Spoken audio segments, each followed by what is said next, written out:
Good morning. সবাই কেমন আছেন? আশা করছি ঈশ্বরের কৃপায় সবাই ভালো আছেন এবং সুস্থ আছেন। আমিও মোটামুটি ভালোই আছি। আমার ভিডিওটা যে যেখান থেকে দেখছেন না কেন, আশা করছি খুব খুব ভালো আছেন এবং সুস্থ আছেন। তো দেশ বা বিদেশ যেখান থেকেই আমার ভিডিওটা দেখেন না কেন, যদি ভালো লাগে তাহলে একটা লাইক দিয়ে দেখতে শুরু করবেন, তাহলে আমার মনটাও খুব ভালো লাগবে। এত কষ্ট করে ভিডিও বানাই, যদি কেউ একটা লাইক না দেয়, লাইকটা কিন্তু খুব কম পড়ে। ভিউটা ঠিক আছে, অনেকেই দেখে, অনেকে পছন্দ করে, অনেকে পছন্দ করে না। যাই হোক, সব মিলে ঝুলেই আর কি ভিডিও। সবার তো আমার ভিডিও পছন্দ হবে তার কোনো মানে নেই। যার ভালো লাগে দেখে, কিন্তু আমার একটা শখ, ইউটিউবে ভিডিও বানাবো, এটা একটা শখ। বানাই, যার ভালো লাগে দেখায়। আমার এই সাধারণ জীবন, সকাল থেকে যা কাজকর্ম করি তাই ভিডিওর মাধ্যমে ইউটিউবে তুলে ধরার চেষ্টা করি। যার ভালো লাগে দেখে, না ভালো লাগে না দেখে, তাও ঠিক আছে। আবার যদি ধরো মুখের সামনে কারো চলে এলো, যদি ভালো লাগে ক্লিক করে, অনেকে দেখে, ভালো লাগে অনেকে আবার খুব ভালো লাগে, ফোন করে বলে আবার তোমার ভিডিও দেখতে খুব ভালো লাগে। অনেকে আবার পেছনে নিন্দা করে। তো যাই হোক, সব কিছু মিলে ঝুলে আমার শখ আমি করি, এটাই আমার মনের আর কি ইচ্ছা, যে ভিডিও বানাবো প্রত্যেক দিন, টুকটাক কাজকর্ম বন্ধুদের সঙ্গে শেয়ার করব। এটা খুব ভালো লাগে আমার। তো আমি সকাল সকাল নিয়ে পড়েছি সবজি কাটতে বসেছি। সবজি বলতে কি আছে জানো তো, ফুলকপি আছে, আলু আছে, আর আছে বেগুন আছে। তো ভাবলাম যে তাহলে ফুলকপি আলু দিয়ে একটা সবজি বানাই, নিরামিষ তরকারি করব। আর আজকে আমি বেগুন পোড়াবো, রুটি বানাবো, আরও কিছু কাজকর্ম করব, সব কিছু শেয়ার করব। দেখতে থাকো, দেখবে ভালো লাগবে, খুব খুব ভালো লাগবে, আশা করছি ভালো লাগবে। তো যাই হোক, নিয়ে এসছে তোমার হচ্ছে আমলকিগুলো ঝুড়ির মধ্যে ছিল, এই ছোট ঝুড়িতে রেখে দিলাম। আর কি কাণ্ড হয়েছে আজকে, আমি স্নান করে পুজো দিতে গেছি, ভিডিওটা পরে দেওয়া হচ্ছে। তো আর্য পায়েলের বাবা এদিকে গেছে, তোমার হচ্ছে আমলকি খাবে, তাই কাটতে গেছে বটি দিয়ে। কোনো দিন তো কাটে না, মেয়ে ছেলের কাজ তো পারে না, দিয়ে আঙুলটা অনেকটা কেটে নিয়েছে। এদিকে আমি মুরগিগুলোকে একবার দেখে এলাম, কক কক করছিল, কে জানে, ভয়ও লাগে মাঝে মাঝে, যদি বিড়াল টিড়াল ঢুকে যায় ফাঁকা করে, তাহলে কিন্তু ওদেরকে খেয়ে দেবে। তো দেখে এলাম না, ঠিক আছে, আমাকে দেখে ওরা চুপ করে গেল। ওদেরকে সকালবেলা একবার খেতে দেওয়া হয়েছে, আবারও মাঝে দেব, ভুসি দেব, তারপরে ভাত দেবো দুপুরে, তারপরে ধান আছে সেগুলো দেব। মানে সারাদিন ওদেরকে খেতে দিতেই থাকি, দিতে দিতে না, খেতে খেতে না, ওরা অনেকটাই হেলদি হয়ে গেছে, প্রচুর হেলদি হয়ে গেছে। একদিন দেখাবো, বেশ মোটা মোটা হেলদি হয়ে গেছে। তো একটা ওয়েট প্রায় 2 থেকে 2.5 কিলো তো হবেই, এরকম ওয়েট হয়ে গেছে। তারও বেশিও হতে পারে, আমারও তো আইডিয়া নেই। মনে হচ্ছে 2 কিলোর উপরেই মানে ওয়েট হবে। তা আমি যে আটাটা মাখবো, তার জন্য আমি আটাটা চেলে নিই, ফার্স্টে চেলে নেব, এরপরে রুটি বানাবো, তারপরে বেগুন পোড়াবো। ভিডিওটা দেখতে থাকো, দেখবে ভালো লাগবে। আর এই চটিটা কিন্তু আমি ঘরেই পরি, আর শীতকালে এসে গেছে, আমি আর চটি ছাড়া মানে ঘরে চলতে পারি না। পায়ের তলায় আমার লাগে, মানে কিছু পরলেই পায়ের তলাটা আমার খুব ব্যথা হয়। তার জন্য আমি মোজা পরি, চটি পরি। মোজাটা এখনও পরা শুরু করিনি, মোজাটা কদিন পর পরবো, এখনও সেরম ঠান্ডা পড়েনি, তবু অল্প অল্প ঠান্ডা ভালোই পড়েছে। আর শীতকালে না বেগুন পোড়া দিয়ে রুটি খেতে দারুণ লাগে। তো আজকে আমি বেগুন পোড়াবো, তারপরে রুটি বানাবো, অনেক কিছু কাজ করব। এখন আমি আটাটা চেলে নিচ্ছি। আর আর্য স্কুলে গেছে, এখনও আসেনি, হয়তো এসে যাবে কিছুক্ষণ পর। আর আমি এদিকে রান্নাও সকালবেলা করেছি, আলু পোস্ত, ফুলকপি আলু পোস্ত করেছি, ডাল করেছি, শাক ভাজা করেছি সকালবেলা, মানে ভোরবেলা। ওগুলো আর্য পায়েলের বাবা নিয়ে চলে গেছে, ডিউটি চলে গেছে, তারপরে আমি আবার রুটি বানাচ্ছি ব্রেকফাস্টের জন্য। আমি রুটি খাবো, আবার ও ডিউটি থেকে আসবে, ডিউটি থেকে এসে বিকেল 5:30টার দিকে আসে। তো কি খাবে তখন, একটা সারাদিন পরিশ্রম করে আর বাইরে টিফিন বক্সে ভাত দেওয়া হয়, সেই ভাত তো আর অত খেতে পারে না ভালো করে ঘরের মতো।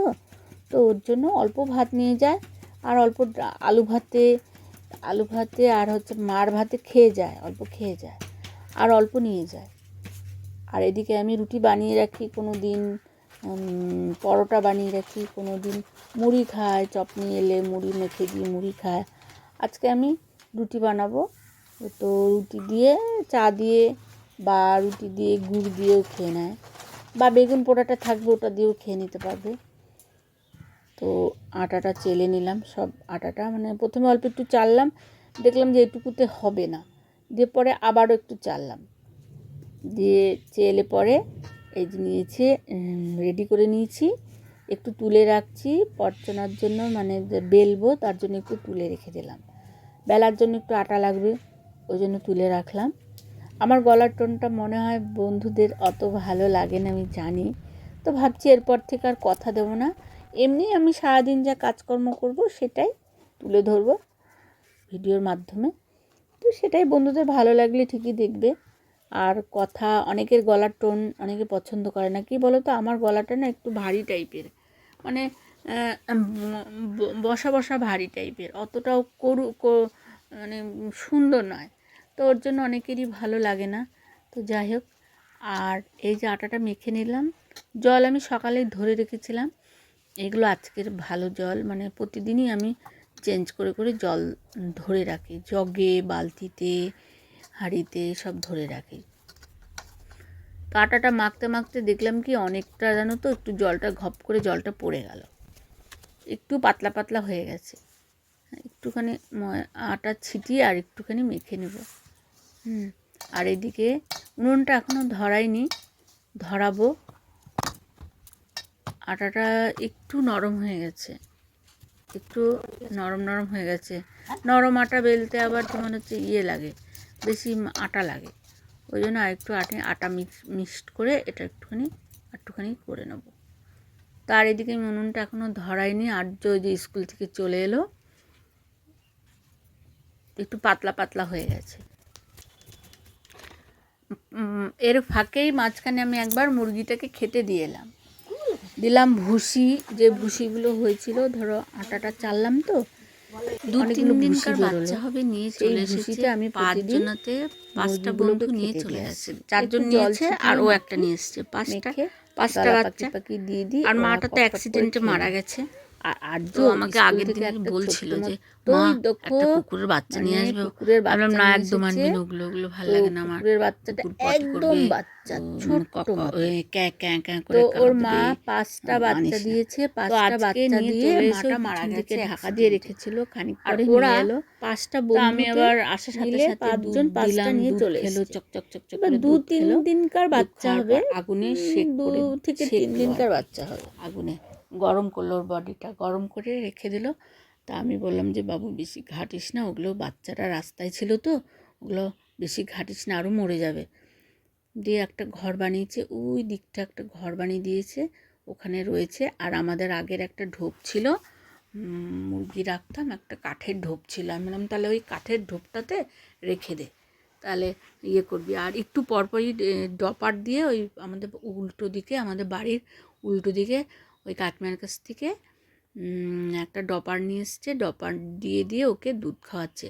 প্রথম দিন তো তোমার প্রথমে এসেই চকচক চকচক করে খেলো, দিয়ে তারপরে আর খেতে পাচ্ছে না। আমাদের ধরো মায়ের দুধ খায়, আর এটা তো গরুর দুধটা আমার একটু ঘন দুধ। আমি বললাম যে বাবু একটুখানি পাতলা করে খাওয়া, পাতলা করে। ও ধৈর্য সয়, ওই দুধটাই চকচক করে খাইয়ে দিল। তারপরে আমি দৌড়ে গিয়ে আবার একটু জল দিয়ে দিলাম মিশিয়ে, দিয়ে খেলো।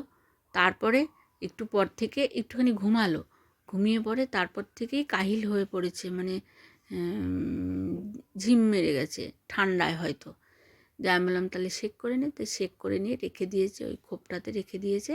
আর মাঝে মাঝে আবার বার করে নিয়ে এসে ডপার দিয়ে জল খাওয়াচ্ছে, দুধ খাওয়াচ্ছে। তাই এইভাবে আর কি ওই করছে। তো বিকেল ওর করতে করতে ধরো ও আবার ইয়েতে যাবে, ও আবার যাবে তোমার হচ্ছে মাঠে যাবে। ওকে ভাত দিয়ে দিলাম, বললাম তাহলে ভাত খেয়ে নিয়েছে ও। ভাতটা খেয়ে আর নে, আমি দিয়ে এদিকে তারপর মাঠে রুটিটা যাবে। বানিয়ে নিচ্ছি। আর অনেকগুলো রুটি বানিয়ে রেখে দিলাম, একবারে রাতের রুটিও বানিয়ে রেখে দিলাম। আর যে পাইলে বাবা এসে খাবে, অনেকগুলো রুটি বানিয়ে রেখে দিলাম। আবার ওইদিকে ধরো এখন আমার স্নান হয়নি, পুজো হয়নি। আর্যর আবার সোমবার থেকে এক্সাম শুরু হবে, পড়ার জন্য খুব বলতে হয়, পড়তে বস, পড়াগুলো রেডি কর, এসব অনেক পিছনে লড়াই করতে হয় ওর পিছনে। দিয়ে খাওয়া দাওয়া হয়ে গেছে, ওই বাচ্চাটার পিছনে শুধু লড়াই করছে, মানে ওকে নিয়ে ঘাটাঘাটি করছে, যত বারণ করছি শুনছে না ওই বাচ্চাটার। আর বেশি ঘাটলে জানো তো বাচ্চাটা মরে যাবে। তো ওরা ওরা তো ঘাটাঘাটি, ওদেরকে একভাবে আর এই জন্মালো মানে 2 দিন কি 3 দিনকার বাচ্চা হবে। আর কি খারাপও লাগছে, বাচ্চাটার মাটা মারা গেছে, খারাপ লাগছে খুব। তো কিছু করার নেই, খারাপ লাগলে আর কি করব বলো, মারা গেছে, নিয়ে এসছে। তাও আমি চেষ্টা করে যাচ্ছি যে বাচ্চাটা যাতে বেঁচে যায়, মানে একটু শক্তপুষ্ট হোক, হলে হয়তো কোথাও দিয়ে আসবো, এটা আমি প্ল্যান করেছি। হ্যাঁ, তো ও যখন খাইয়ে দাইয়ে যদি বেঁচে যায় তাহলে ভালো। কিন্তু ও যা ঘাটাঘাটি শুরু করেছে, পিছনে আমাকে অনেক ক্যাচ মানে অনেক লড়াই করতে হচ্ছে। তাই আমি বললাম যে চুপচাপ রাখ রে, এক জায়গাতে রাখ, নাহলে তো মরে যাবে। হ্যাঁ, ও একটা খেলার পেয়েছে, ওটা নিয়ে খেলা করছে, কুকুরের বাচ্চাটাকে নিয়ে খেলা করছে। হ্যাঁ, ও কত কাণ্ড করছে। আর একটুখানি বাচ্চাটা তো 2-3 দিনকার বাচ্চা, একদম ছোট্ট পুচকি মতো, ওটা একটুখানি জান ওর কোনো রকম লেগে আছে আর পাতলা লিকলিক করছে। হ্যাঁ, তো ওটার পিছনে যদি লড়াই করে তো ও তো নিজে মরেই যাবে। আমি কত চেঁচামেচি করছি কিন্তু শুনছে না। এইভাবেই বেশ বেলাও হয়ে গেল। আমি বকাবকি করতে করতে এদিকে আমার রুটিগুলো প্রায় হতেই চলেছে, প্রায় অনেকগুলো রুটি বানালাম। তো আর কাঠের উনানে রুটি বানালে না রুটিটা খুব নরম হয় আর সফট হয়। চেষ্টা করি বানানোর শীতকালে, আর অনেক কাঠ তো তোমার থেকেই যায় আমার। আর উনুনটা, আর শীতকালে আগুন ধরালে একটু গরমও লাগে হাত পা, সব মিলে ঝুলে শীতকালটা বেশি আমি কাঠে রান্না করার চেষ্টা করি। আমার ভালো লাগে কাঠে রান্না করতে, আমার ভালো লাগে। অনেকে ভাববে যে গ্যাস থাকতেও কাঠে রান্না করছে কি কষ্ট করছে, সেটা নয়, মানে একটু ভালো লাগে রান্না করতে। এক একজনের এক এক রকম ভালো লাগাটা থাকে, সেইটা। বেগুনটা বেশ সুন্দর কচি কেটে নিলাম, ভেতরটা দেখলাম পোকা নেই, পোকা থাকে অনেক সময়, কিন্তু নতুন বেগুনটা বেশ কচি আর একটুকু পোকা নেই, নরম একবারে তুলতুলে। বেগুনটা উল্টে পাল্টে আমি এদিকে পুড়িয়ে নেব, আর এইদিকে আমি কিছুটা 3টে শুকনো লঙ্কা নিলাম, বেশি দেবো না, আবার আর্য খেতে পারবে না, ঝাল লাগবে, তো বেশি নিইনি, 3টে নিয়েছি। তাতেই জানো তো ওর জন্য আমি আলাদা একটুখানি লঙ্কা ডলার আগেই ওর জন্য আমি তুলে রাখি, তারপরে আবার হাতে যে লঙ্কাটা ডলবো সেই ঝাঁঝটা একটু লাগে, তাতেই বলে আমার ঝাল লাগছে। তো পুড়িয়ে নিলাম, আর লঙ্কা পোড়া দিয়ে বেগুন পোড়া মাখলে খুব ভালো লাগে। কাঁচা লঙ্কা কাঁচা পেঁয়াজ দিয়েও ভালো লাগে, কিন্তু এইটার একটা আলাদা ফ্লেভার। পোড়া বেগুন পোড়া, লঙ্কা পোড়া, রসুন পোড়া, এইসব পোড়া টোড়া দিয়ে ভালো লাগে। আমি কিন্তু আজকে ওগুলো দেবো না, আজকে দেবো শুধু লঙ্কা পোড়াবো, বেগুন পোড়াবো, কাঁচা পেঁয়াজ দেবো, ধনে পাতা দেবো, কাঁচা সর্ষের তেল দেবো, কাঁচা বলছি, তো সর্ষের তেল দেবো অনেকটাই, সর্ষের তেলটা অনেকটাই দেবো। দিয়ে পরে এবারে দেখো বেগুনটা একটু লবণ দিয়ে দিলাম আর ডলে নিলাম এক সাইডে। এখন একটু গরম গরম আছে, তো লঙ্কাগুলো এইমাত্র পুড়িয়ে নামিয়েছি, তাহলে একটু গরম আছে, তো গরম থাকলে মচমচে মানে একটু শক্ত শক্ত ভাব থাকে, তাহলে টিপতে সুবিধা হয়, মানে এমনি করে মোচার দিয়ে যে আমি মাখবো ভাঙতে সুবিধা হয়, একটু পরে আবার নেতিয়ে যায়। ওই জন্য এখানে ভেঙে নুন দিয়ে মাখিয়ে রেখে দিলাম। আর এদিকে বেগুনটা এদিকটা আমার হয়ে গেছে, উল্টো দিকটা একটু হবে। এবার হ্যাঁ, এবার হয়ে গেছে। এবার এই সাইডটা একটু বাকি আছে, এই বোটার কাছে একটু বাকি আছে, ওইটা একটু পুড়িয়ে নেব। নিয়ে পরে ছুলে নিলাম, নিয়ে এবার মাখিয়ে নিচ্ছি।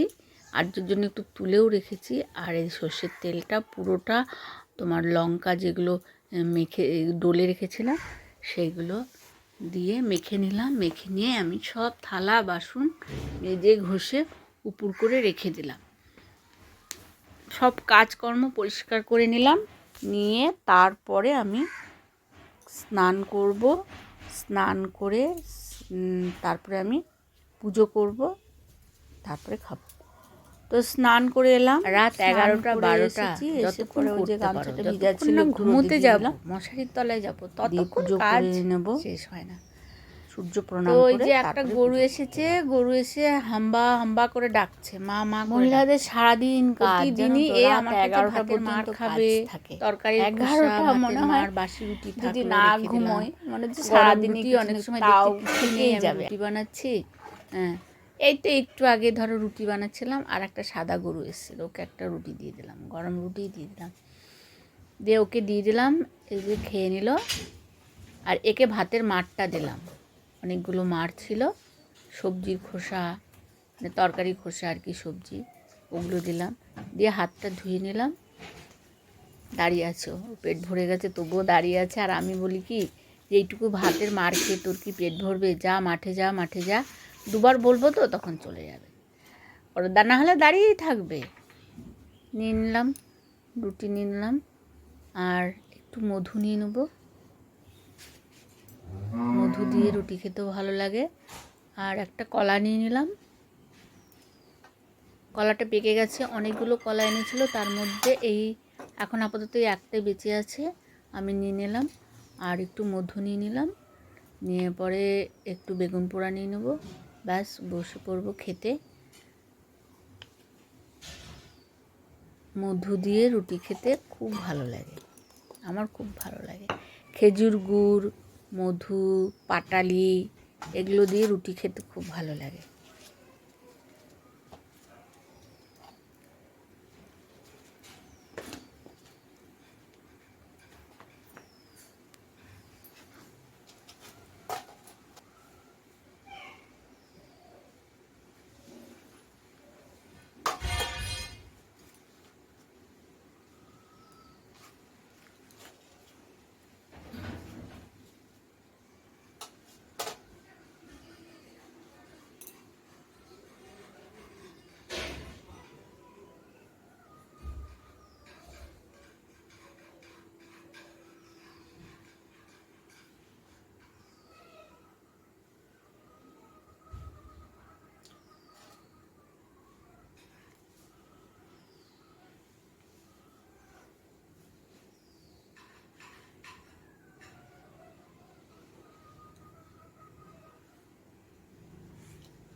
বোর্ডে কোয়েশ্চেন লেখার আগে আমাদের অ্যান্সার লেখা শেষ।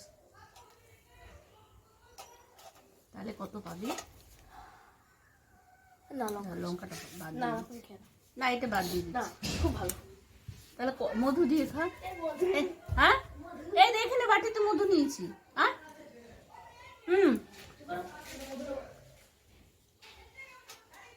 বাবু আর খাই দিই। এতক্ষণ পর্যন্ত আমার সাথে যারা থাকলেন বা আমার ভিডিওটা দেখলেন, অনেক কষ্ট করে আমার ভিডিওটা দেখলেন, তো তাদেরকে অসংখ্য ধন্যবাদ জানাই। আর্য আমি খেতে বসেছি, আর্য বলছে মা আমাকেও একটু দাও, দিয়ে ওকেও দিয়ে দিলাম, দিচ্ছি খেতেও, বলছে মা দারুণ লাগে তো মধু দিয়ে রুটি খেতে, খেয়ে দেখ ভালো লাগবে। তো ভিডিওটা আর বেশিক্ষণ নেইও, ভিডিওটা প্রায় আমার শেষ হতে চলেছে। বন্ধুরা ভালো থাকবেন, সুস্থ থাকবেন, দেখা হচ্ছে নেক্সট ভিডিওতে, ততক্ষণের জন্য বাই।